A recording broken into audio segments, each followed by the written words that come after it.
The billionaire entrepreneur, owner of NBA's Dallas Mavericks, and best-known investor on ABC's Shark Tank, Mark Cuban, made a shocking revelation predicting that Ethereum is a better store of value than Bitcoin. He also talks about why Bitcoin as an inflation hedge is a bananas narrative and discusses what might happen to the centralized banking system if DeFi becomes the norm. Not only this, but the billionaire explains what makes Ethereum different from Bitcoin and why he believes Ethereum is a true currency. Hey guys, and welcome to Investing Few, a place for all investors. In today's video, I will break down the latest interview of Mark Cuban with Laura Shin, where he opens up about Ethereum, Bitcoin, their future, and much more. So, if you want to know more, then stay tuned till the end of this video. And without further ado, let's get right into the video. Why Mark Cuban thinks Ethereum is better than Bitcoin? Mark Cuban, the billionaire investor made famous by the reality television series Shark Tank, has changed his tune on Bitcoin and cryptocurrencies in recent months. Cuban made headlines when he said he'd rather have bananas than Bitcoin, calling crypto too complicated. But the Dallas Mavericks owner has since come around to cryptocurrencies, praising the emerging decentralized finance, DeFi space, which is largely built on top of the second largest cryptocurrency after Bitcoin, Ethereum. Now, as the Bitcoin and cryptocurrency market price soars over $2 trillion, Cuban has revealed that he expects Ethereum's long-awaited 2.0 upgrade will spark the development of apps that dwarf Bitcoin. Currently, his portfolio allocation is broken down as 60% Bitcoin, 30% Ethereum, and 10% the rest. In a recent episode of the Unchained podcast, Mark Cuban explains the fundamental difference between Bitcoin and Ethereum, and explains why he believes Ethereum has a better store of value than Bitcoin. Let's see what Mark had to say in this regard. Yeah, I didn't say not, but I think there's just significant differences between the two. Both of them effectively are platforms that enable a lot to happen.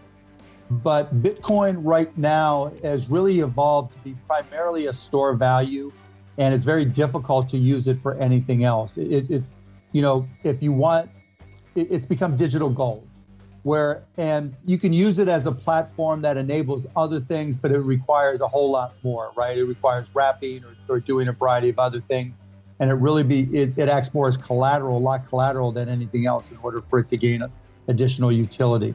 Whereas Ethereum, there's just a lot more built-in utility in its organic and native form, right? Just the ability to use smart contracts organically and natively is just a significant difference right now. And that's not to say there aren't layer twos on blockchain, on Bitcoin that, create new value and create new opportunities, but you really have to work a lot harder on Bitcoin than you do on Ethereum.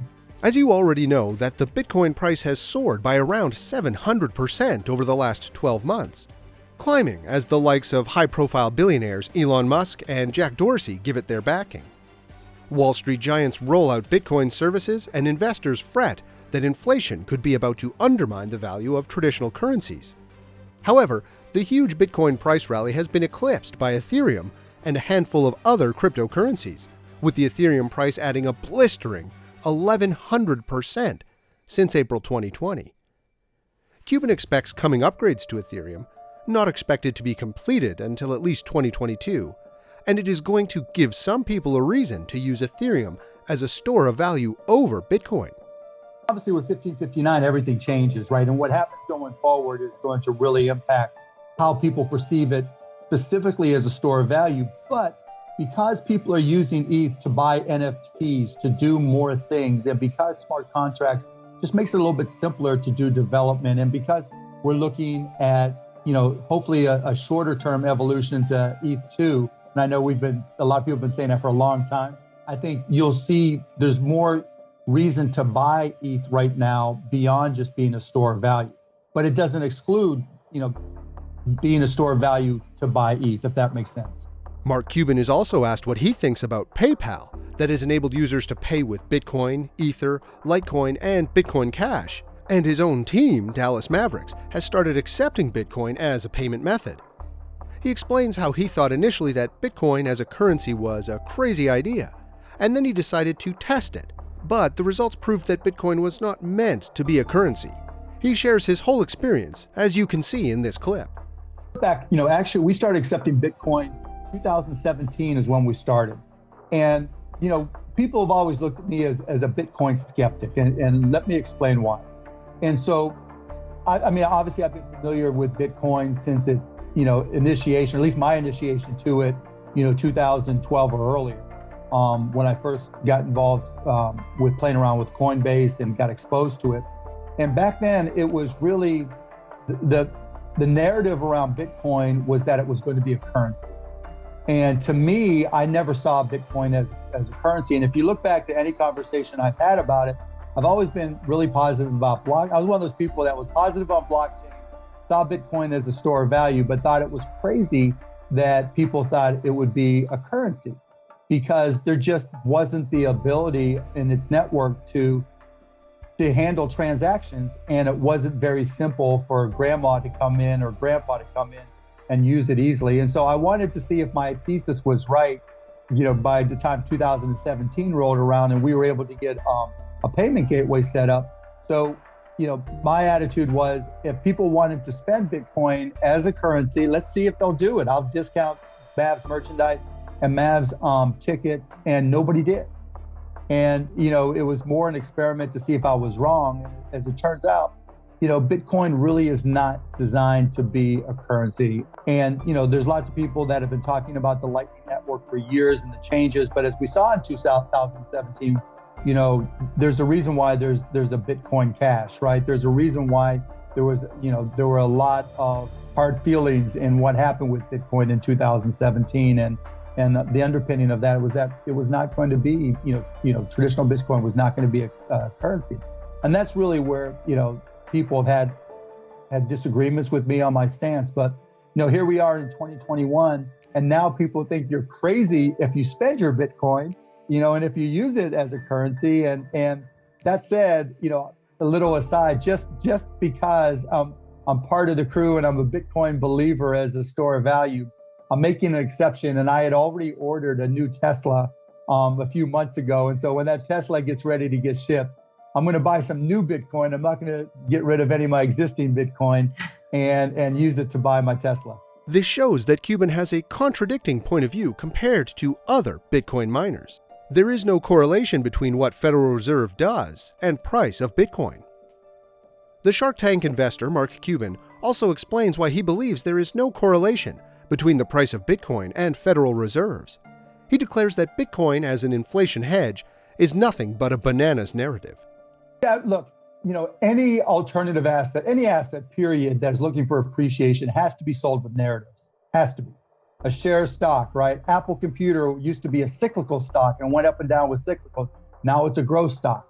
You can look at any stock, any asset from baseball cards to gold in particular, and there's got to be a narrative. The narrative for gold historically has been a hedge against doomsday, a hedge against inflation. It's not. It never has been. That's just the narrative that people use. And I've never, if you go back to the things I've said over the years and written on blogmaverick.com, I've always thought gold was kind of a joke, that there was no true intrinsic value other than some, industrial manufacturing. And true gold holds its color better than most metals, but no one needs gold jewelry. It's not like the world can't survive without gold jewelry. So, the narrative that it's precious helps build value. And Bitcoin kind of is the same way. There is no true connection between inflation other than the fact that all assets could go up in price, right, with inflation. And Bitcoin could be one of them, but so could the cost of a car, and so could, anything else for that matter, cost of bananas. And so there's no real proof or tie there, but it's a great narrative. If the Federal Reserve keeps on printing money, then you need an asset other than the Federal Reserve that you can hold in order to offset the inevitable inflation that comes with it. Great narrative. Nothing, in fact, that shows that correlation will hold. And it's the same with gold. If it were up to me, we'd sell all the gold in Fort Knox, and whether we put it in Bitcoin, bananas, or use that money to pay for people to eat, which is my preference, to provide food for people so they don't go hungry, there's no correlation and there won't be, other than the natural inflation of all assets. What will be the future of banking systems? Mark Cuban also answers what would happen to centralized banking system if DeFi becomes the norm. I don't know yet, right? It really depends on how nimble and agile the incumbents are, the legacy banks are. I mean, they're not stupid, right? But they do have a vested interest in keeping things the same way. And it's going to come down to who do people trust. People who are in the crypto community don't trust banks at all, but the other 95% of the country, in the US at least, they do trust banks. And there's federal deposit insurance there as a backstop that increases that trust. And so it really is going to come down to where the trust points are. I mean, in trying to advise some of the organizations the communities that I've worked with, I think partnering with a bank to teach them DeFi is going to be what happens quite a bit, because a lot of the DEXs, they've got a ton of money. They're crushing it right now, and they're making money hand over foot. And so what I've advised them is go work with a bank and teach those bank tellers that we've all grown up trusting, right? You grew up in Youngstown, I grew up in Pittsburgh, and we all had our first bank account where we went in and maybe we're 15, maybe we're 21. I mean, now the KYC rules have made it a little bit more difficult. But, going in and seeing a bank teller or someone sitting at a desk in a bank location, in a bank outlet, and sitting and walking through all these things because we trust them. And, that's just part of a narrative. I'm not saying it's necessarily better. It's not. But going to places that we already trust, that have FDIC behind them, I think that is going to be a most likely as it stands right now. Cuban also suggests that in a few years, Ethereum and maybe 2 or 3 other blockchains will have their place, and those will be the winners. Also adding that he's not about to sell his Bitcoin, but that he does own a lot more Ethereum than Bitcoin. And with that, we come to the end of today's video. What do you think about Mark Cuban's view regarding Ethereum eventually becoming bigger and better than Bitcoin? Tell us in comments. Thanks for watching.